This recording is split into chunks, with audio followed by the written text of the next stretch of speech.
And I thought they were journalists over there, but I guess I was wrong, because they want to take a story that's meant to be a diversion. It's a nothing burger, and they want to turn it into a big story because they don't want to talk about the issues affecting this country. Yesterday, you had an interview with Bret Baier of Fox News, and it got a little spicy. And I'm wondering if you have any regrets about it, or just want to clarify anything. But I want to play for our audience what happened with you and Bret Baier yesterday, and then get your reaction. Let me just ask you one thing. Obviously, as a candidate, you come under scrutiny. The Washington Post has a story today. It says Arizona GOP candidate who criticized drag queens was once a fan, according to a drag queen. This is the quote. Arizona GOP gubernatorial candidate Kari Lake, who has attacked drag queens as dangerous to children, attended the shows of drag queen Richard Stevens for more than 20 years and once hired him to perform at her home. Do you care to address that? I do care. I actually do care to address that, and I'm really shocked.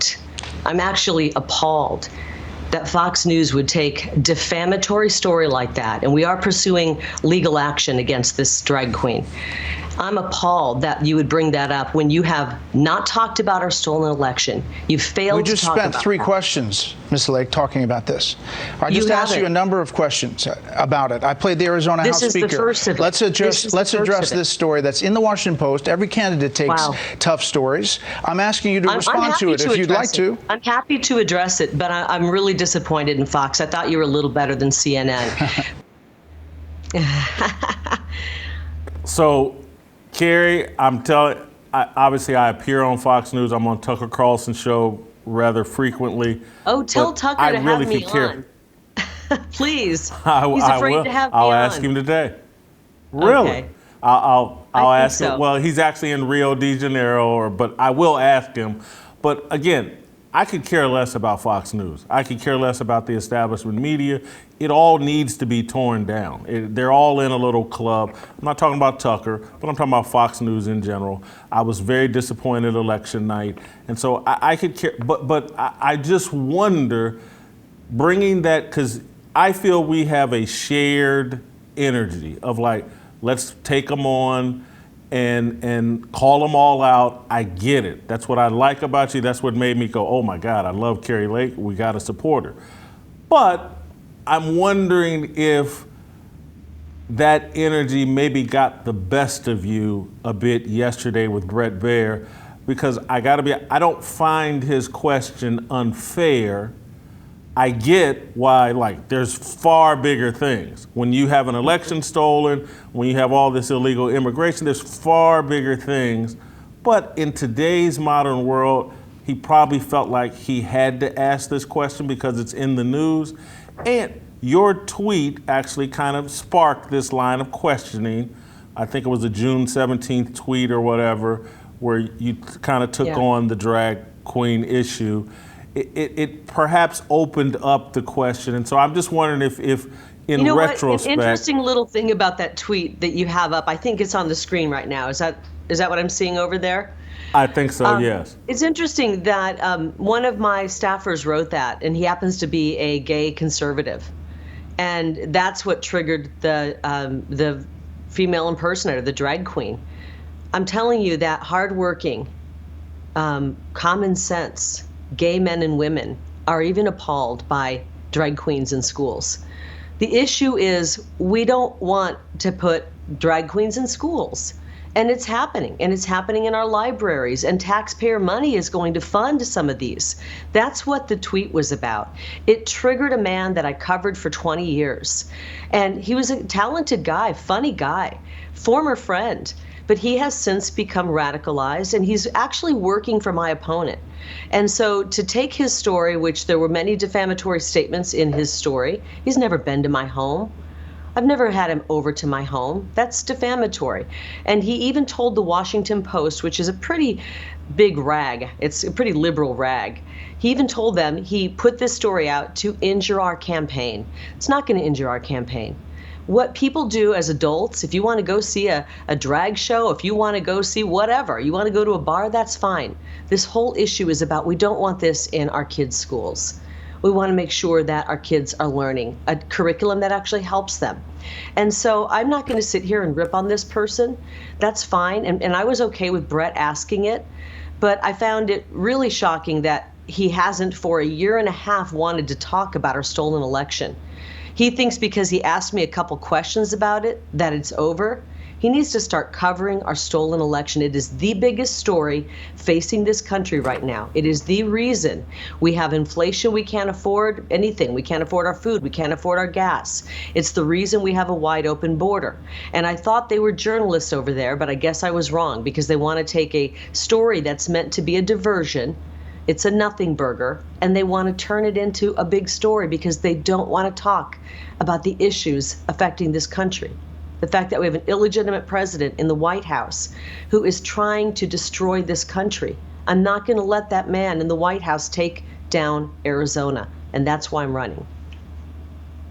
Kari, I'm telling you, I share the same energy and attitude and mindset as you.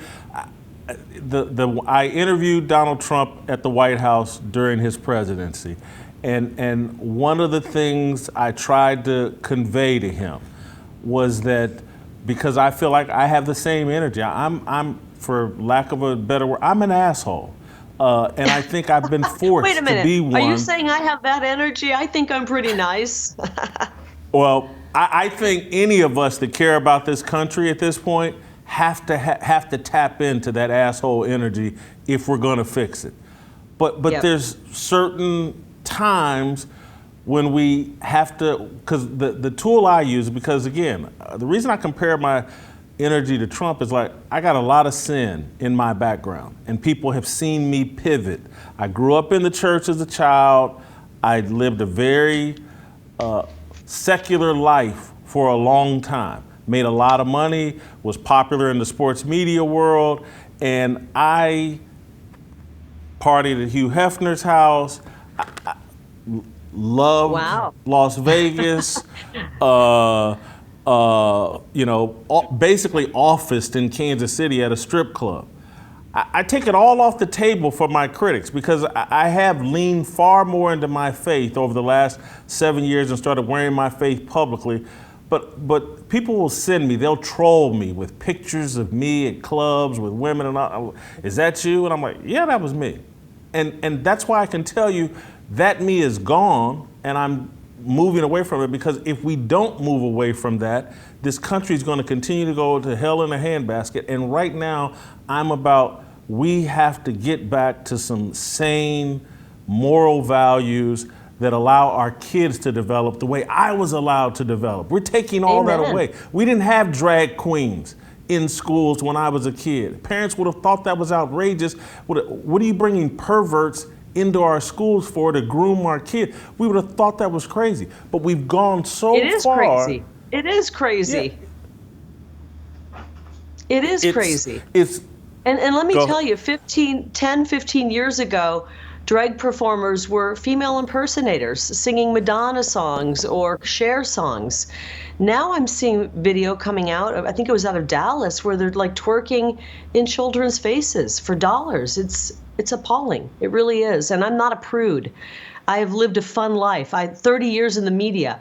I have had more fun than probably the average person. And I'll let you in on a little secret, Jason. Those pictures, I'm not ashamed of them at all. I have zero shame for those pictures. The one of me dressed as Elvis was from a Halloween party that was Las Vegas themed. So those pictures, by the way, were taken off of my Instagram and Facebook. I'm so not ashamed of who I am and where I came from that I never take anything down. When I got into politics, most people would sanitize their life and try to act like they're this when they're that. I've never taken it down. I had that up. I knew that was there. I am who I am, and the people will either vote for me because they like our policies and they know that I love this state. I have a relationship with the people, but I don't run away from anything. My problem with what this performer said is that it was a lie, and I don't care for lies. I really don't. He said he performed in my home. He never came to my home. I don't even think he knows where I live unless he's been following me, which I wouldn't put it past him, to be honest. It's about making sure our kids have a sane future. Any sane, hardworking person, gay or straight, black or white, Latino, Asian, I don't care. We're Americans. Any sane, hardworking American wants to have our kids safe.